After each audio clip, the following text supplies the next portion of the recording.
Kwenye video iliyopita tulijifunza kuhusu trauma, mtu mwenye trauma na dalili zinazoonyesha kwamba huyu mtu anaishi na trauma ndani yake. Kama hujaisikiliza, pita kwenye akaunti yangu utakutana na hiyo video. Leo tutajifunza namna gani basi unaweza kaishi na mtu mwenye trauma ili usije ukampoteza, kwa sababu kila mtu, haijalishi ni mbaya au ni mzuri, anastahili kupendwa, anastahili kusikilizwa, anastahili kupewa kila kitu ambacho mwanadamu anastahili kupewa. Twende nami mpaka mwisho tujifunze wote kwa pamoja.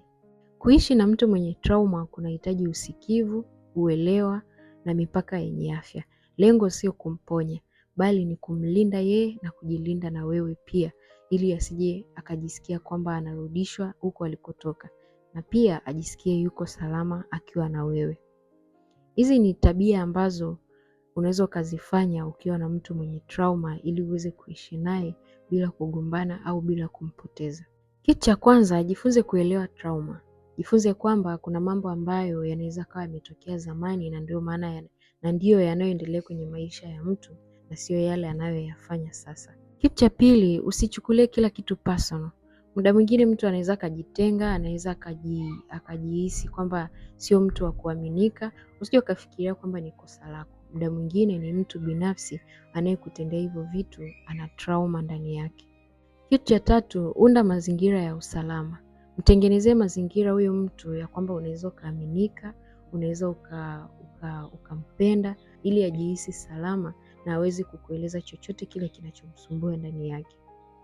Kitu cha nne, wasiliana kwa utulivu.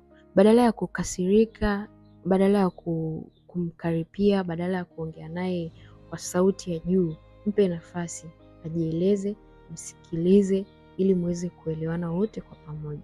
Kitu cha tano, usimlazimishe kufungua moyo wake au usimlazimishe akueleze kile kinachomsumbua.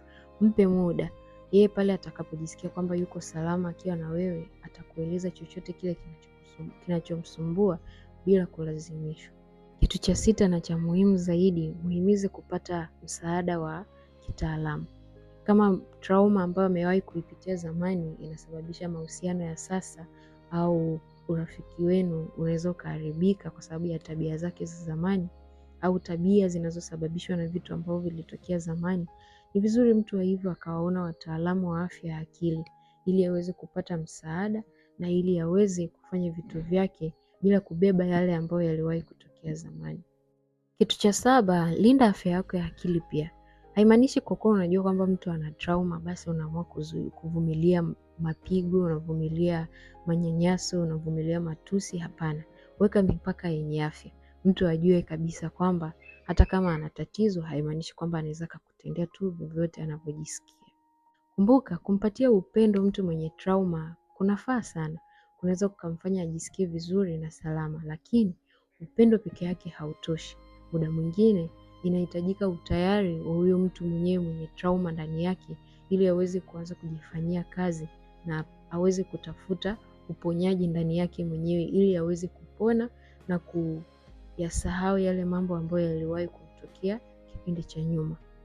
Ukikutana na mtu mwenye trauma usikimbilie kumuumiza, lakini pia usije ukajisahau kupita kiasi ukijaribu kumwokoa. Mahusiano ya kweli yanajengwa na watu wawili ambao siku zote wako tayari kujifunza, kuheshimiana na kupona wao wote wawili ili mahusiano yaweze kuwa na afya.